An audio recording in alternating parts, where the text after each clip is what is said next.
Okay, so this time we're going to look at another triangle option. Let's just say go for our cross choke or the punch choke. Use that same setup again. I'll actually do the different setup this time. So I made the cross grip, I come underneath, I broke the grip. I can bring this above my head. As I pull with my knees, I'm going to start to make that whizzer, making the grip. And now we either have the options of the cross choke or that punch choke. But anytime I'm there, Shay has a free left hand. As I try to fill that space, he can make a connection with his left hand. So I can't actually get the cross choke or the punch choke. So from there, my hand is just going to make a C grip on his left wrist. My goal to get the triangle is I need to just turn, keep turning. Perfect. I need to get my right leg out from underneath his left elbow and get it on his left shoulder. The problem is, if I make this grip and my right elbow's out, clamp and don't let me free my leg, it just becomes a battle of strength. Just clamped his left elbow, controlling my bottom leg, and I physically can't get it out. So the detail is, I tuck my elbow to my body and I let go of the cross grip and I grab my own wrist. Keep clamping. Now I'm not interested in raising my right leg out. I'm gonna move Shay backwards. So I just do that, and now I can open my legs and get straight into the triangle trap again. We looked at Danaher's method on earlier weeks and how to finish this. Just look at bringing the arm across, which is still a very good way of finishing the triangle.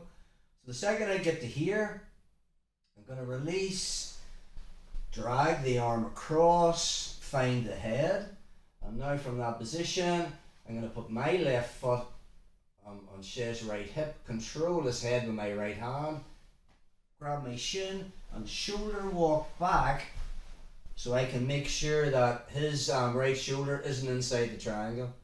And then when I lock the triangle, I can just lift my hips up to finish. Again, you need to be a wee bit more snugger on that one to finish. With the Danaher's version of getting perpendicular and swinging your leg up, it's just different mechanics. Let's just look at it from here.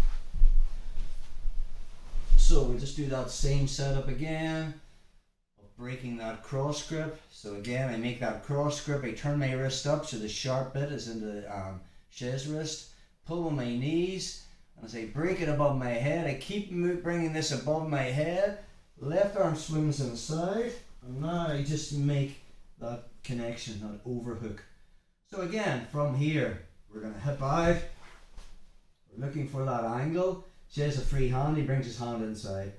So from there, I'm just going to grab his wrist, tuck my elbow to my hip, and now my hand lets go of the collar and grabs my own wrist. Now I'm not trying to pull my leg out because there's no space. I create space by just raising Shay's left elbow off the mat, by using leverage, by just pushing back into them, and then I just jump straight into the triangle trap. Okay. Once I'm in that position, I'm going to release and grab his head, lift my hips and bring his arm across, keep control of the head, and now my foot's going on his hip and I'm going to shoulder walk back. Keep control of his head with my right hand, left grabs, and I'll keep walking back until I feel his right shoulder is not inside the triangle. All I want is his right arm on his head, and now I'm going to lock the triangle and just lift my hips. One more time just here, boy.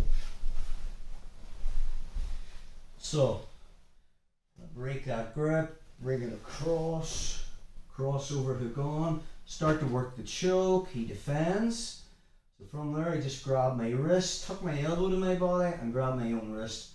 Push him away, triangle trap, control the head, get the arm across, and now it's just about making sure that his shoulder isn't inside the triangle.